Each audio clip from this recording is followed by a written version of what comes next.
প্রেমে কেন আসক্ত? ওরা উন্নত হয়েছে বটে, আমি মানি, কিন্তু আমার চেয়ে বেশি তো তুমি বৃদ্ধাশ্রম দেখো না। ওরা উন্নত হয়েছে বটে, আমি মানি, বাট ওরা সুখী না। এটার নাম সুখ? এক টেবিলে বসে দুইজনে খাইছে হোটেলে, স্ত্রী স্ত্রীর কাঠ পাঞ্চ করতেছে, স্বামী স্বামীর কাঠ পাঞ্চ করতেছে, যার যার বিল শেষে দিতেছে। এটার নাম কি সুখ? কি কয় চেয়ারম্যান সাহেব? এর নাম সুখ? আপনি বলেন এটার নাম সুখ? না না, মানুষ হিসাবে বলেন এটার নাম সুখ? স্ত্রী আমার বিল দিব, ওই এটার নাম সুখ?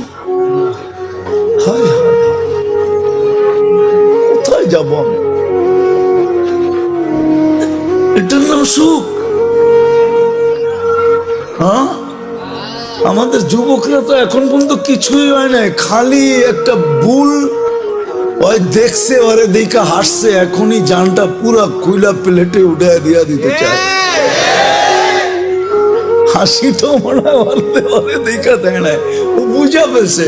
এখানে কত যুবক আছে 14 তারিখ পর্যন্ত আশা করতেছে যদি এইবার লেখা পাঠায় আই ডট ডট ইউ। কতজন এখনো আশায় আছে? ও যখন বউকে বোর বিল দেয় না, ও কি মেহমান খাওয়াবে নাকি? আমাদের ভিতরে যে আতিথেয়তা আছে, ওয়ার্ল্ড ফেমাস, বাংলাদেশের মতো আতিথেয়তা দুনিয়ার কোথাও নেই। আমাকে বুঝাইতে হবে না, 99টা দেশ তো দেখছি, অহংকার মনে করেন যাই মনে করেন, আমি চিনি, আমাকে চিনাইতে হবে না। দুনিয়ার কোন মহাদেশ তো বাকি নাই যে দেখি না আমি। আমাদের মতো আতিথেয়তা দুনিয়ার কোথাও নেই, বাংলাদেশের মতো আতিথেয়তা সারা দুনিয়া বলে। আমরা তো দুনিয়া ঘুরি। টঙ্গীতে যে মেহমান আসে যখন যায় বিদেশে, দেশে যায়, আমরা গেলে বলে তোমাদের মতো মেহমানদারি করতে পারবো, তোমরা ফেমাস। প্লেনতে নামার থেকে নিয়ে আবার প্লেনে উঠা পর্যন্ত আতিথেয়তা, এরকম দুনিয়ার কোথাও নেই। এটার নাম নাকি সুখ? চেয়ারম্যান সাহেব কয় সুখ বলে, কই যাবো আমি? 2005-এ বিক্রমপুর দেখে বলতেছি, 2005-এ ফার্স্ট টাইম আমি জাপান গেছি, এরপরও গেছি, জানি না চেয়ারম্যান সাহেব জাপান গেছে কিনা। আমি সকালে গেছি এক ফ্যাক্টরিতে বাঙালিদের কাছে গাছের জন্য। আমি যখন উপরে চড়ছি তো ছেলেরা আমাকে বলতেছে, হুজুর নিচে কাউকে দেখাচ্ছেন? আমি বললাম দেখছি এক মহিলা ওয়াটার গান দিয়ে পরিষ্কার করতেছে। আপনাকে আশ্চর্য কথা শোনাবো, ওই মহিলাকে জানেন? আমি বললাম কে? ওইটা আমাদের মালিকের বউ।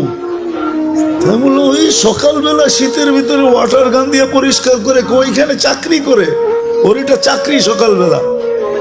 আমার মাথায় আকাশ ভাঙ্গা পড়ছে, এত বড় ফ্যাক্টরির মালিকের বউ তার কাছে চাকরি করে।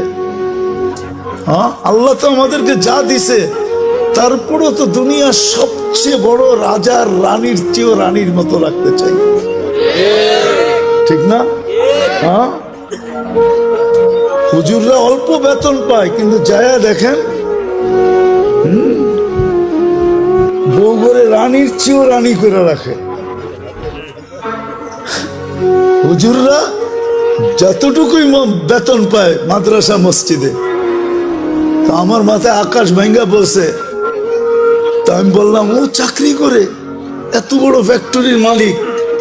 তো বলছে হুজুর, ও যে মদ খাবে পয়সা কে দিবে, ও যে জুয়া খেলবে পয়সা কে দিবে, ও যে হোটেলে খাবে পয়সা কে দিবে, ও যে আরো কিছু করবে এটা পয়সা কে দিবে? এটার নাম সুখ? 18 বছর হইতে দেরি, ছেলে পেলে উড়া যেতে দেরি হয় না। বৎসরে 2টা কেক কাটে, একটা ফাদার ডে, একটা মাদার ডে। এটার নাম সুখ? হায় হায়, দিন দিছিলেন সুখে থাকার জন্য। সুখে থাকার জন্য প্রবাসে থাকে আপনাদের সন্তানরা। এই এলাকায় বহুত ছেলে প্রবাসে থাকে, আমি জানি। বাসটা যেতে দেরি, সপ্তাহে কতবারও বাবার কাছে ফোন করে জিগায়, বাবা তোমার কেমন আছো, আমি তোমারে দেখতে পারি না। ওরা তো 18 বছর হইতেই উড়া যায়। 18 বছর যেদিন পুরা হয় ওই দিন প্রথম কাজ হলো পুলিশ স্টেশনে যায় ওকে ইনফরমেশন করা যে আমার 18 বছর ওকে, আমি স্বাধীন। পুরা যাবে। এটার নাম সুখ। সুখ তো দিছিল এটার জন্য, দিন দিছিল এটার জন্য যে শাফি রহমতুল্লাহ আলাইহির মতো ব্যক্তি সারাদিন পরিশ্রম করে আসতেন, রাত্রে যখন বাড়িতে ফিরতেন মার পায়ে তেল মালিশ করে পাও টিপা টিপা ঘুম পড়াইতেন, মাঝে মাঝে তালু উঠায়া চুমা দিতেন। মা জিজ্ঞাসা করতো কি করি সেটা, তোমার পায়ের তালুতে চুমা দিই না, আমি তো আমার জান্নাতে চুমা দিয়া স্বাদ নিতেছি। দিন দিছিলেন এটার জন্য। মুসা আলাইহিস সালাম জিজ্ঞাসা করছে আমার জান্নাতের বন্ধুকে, বলছে কসাই। তো বলতেছে আল্লাহ আমি যেমন জিগাই জবাব এরকমই দেন। আমি জিজ্ঞেসি জান্নাতের বন্ধু, আপনি ফট করে কয়ে দিলেন কসাই। কোথায় কসাই, কোথায় আমি? আল্লাহ বলে সিদ্ধান্ত এটা। বলছে ঠিক আছে অ্যাড্রেস দেন, যায় দেখি কি আমল করে। যায় দেখে হ্যাঁ কসাই।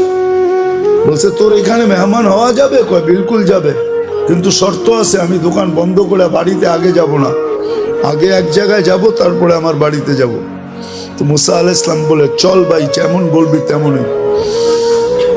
তো কাজ করে দোকান বন্ধ করে যায় এক ঝুপড়িতে ঢুকছে। খুনখুনে বৃদ্ধা যা রুটি তৈরি করছে, তরকারি তৈরি করছে। বৃদ্ধাকে বুকের উঠায়া বুকে পিঠ বুকে লাগায়া নেওলা বানায় বানায় খাওয়াইছে। সমস্ত খেদমত করে যখন পরিপাটি করে শোয়া দিছে, কয় যে এই যে পাশে আমার ঘর, চলো আমার ঘরে, তুমি আমার ঘরে মেহমান থাকবে। বলছে বুঝলাম না এই বৃদ্ধা কে? আমার মা, সকালে সেবা করে যাই, বিকালে আইসা আগে মার সেবা করি। বুঝলাম তো সেবা, কিন্তু মাকে যখন সেবা শেষ করার পরে শোয়া দিলা, মা জানি হাত উঠে কি বললো, কারে দূর পাগল মা। যখনই সেবা শেষ করি তখনই হাত উঠে বলে আল্লাহ আমার সন্তানকে মুসার জান্নাতের সঙ্গী বানায় দিও। মুসা আলাইহিস সালাম কয় জানার আর মেহমান হওয়ার দরকার নাই, বুঝা ফেলছি মা পাগল না, তুই পাগল। মা তোকে মুসার জান্নাতের সঙ্গী বানায় দিছে। আমি